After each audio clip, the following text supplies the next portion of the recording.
What's up, creators? It's your boy, Mad Mike, and on today's episode, we got a new project rolling into the Mad Lab. It's a 2000 Harley Davidson Roadglide.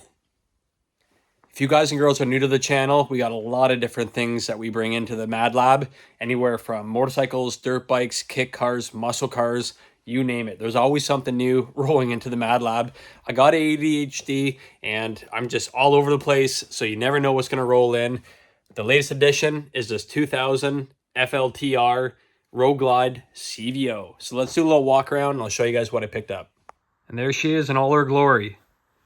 2000 Screaming Eagle Roadglide CVO. Do a little walk around and might look good from this side here. Long story short, a Roadglide is something that I've always wanted. It's my dream bike out of all the Harleys. The Roadglide with the shark nose front end is just, look at it. Like, you can't go wrong with that. Timeless. This is a 2000 and it still looks fairly new. So being a 20-plus-year-old bike and still looking this good, you can't beat it. Looking at this side here, it's looking good. But if we do a quick glimpse of this side here, you'll see why I picked it up.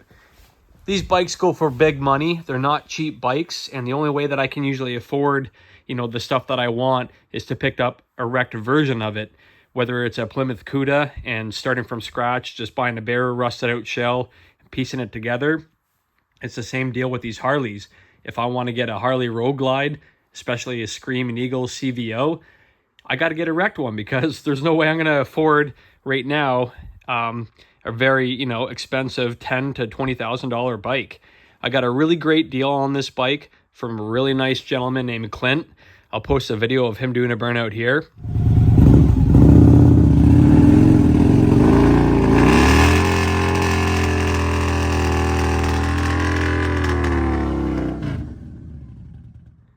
But he was a super amazing guy to deal with, and he picked this bike up from auction, and he was going to be doing the rebuild on it.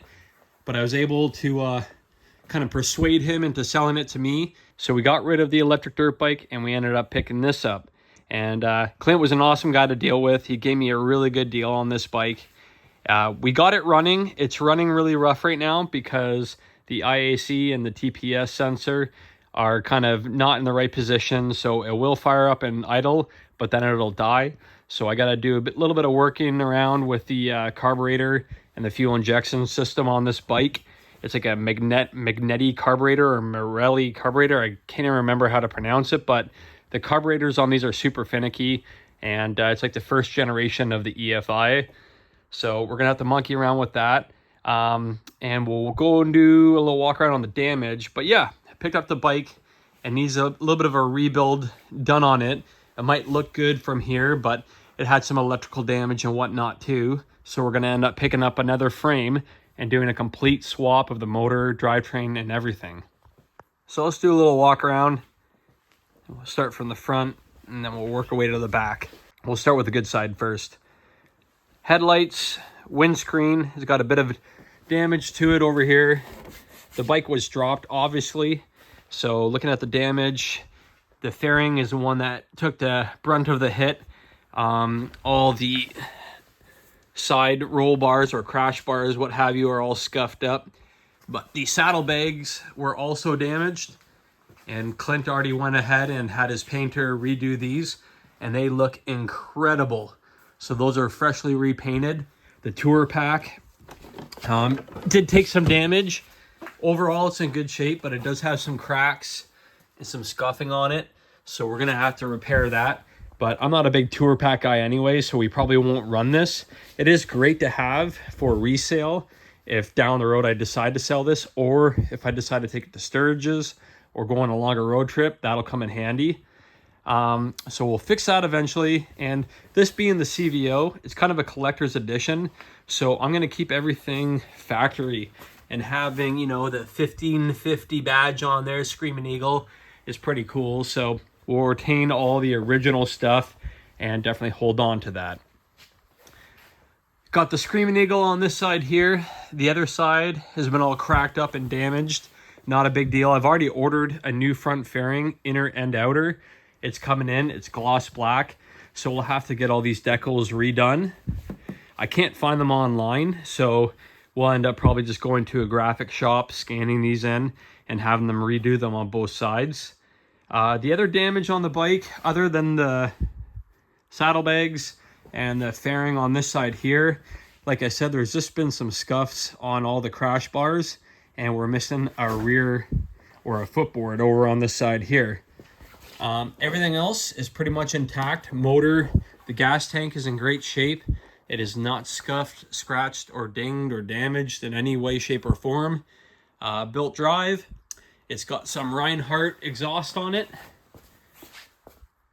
so that's pretty sweet. It sounds incredible. I'd fire it up for you guys right now, but once it fires up, it runs for about 5 seconds and then it dies. So that IAC valve and the TPS sensor got to be fully adjusted before it'll fire up and run good. It's got some decent tires on it. It's got good shocks, good suspension, nice bars, a lot of chrome accessories on it as well, some nice mirrors. All the gauges are there and functional. This one here is hanging down right now, obviously, but once we get the new fairing and inner fairing on, we can put that all back into place and have that looking nice and tidy.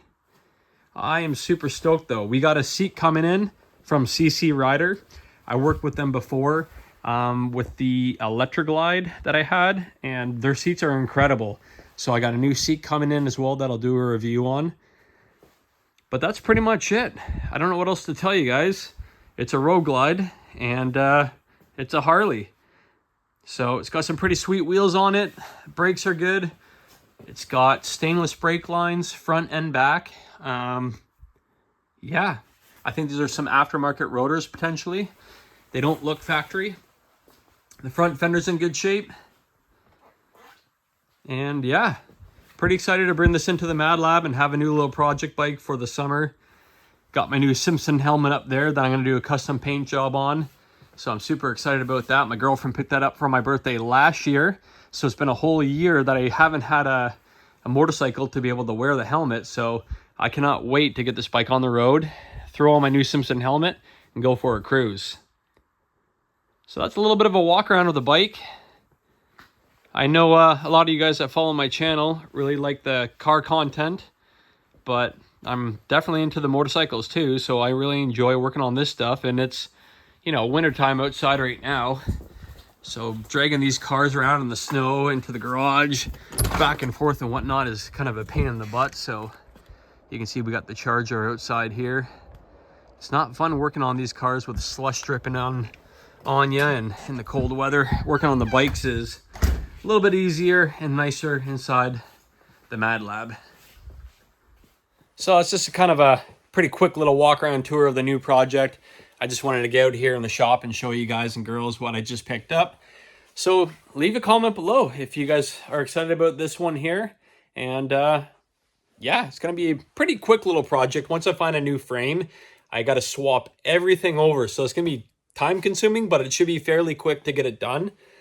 So I don't know how much I'll show on the channel of the actual rebuild. Probably just do like a time lapse once I have the frame and do the full swap of all the parts over.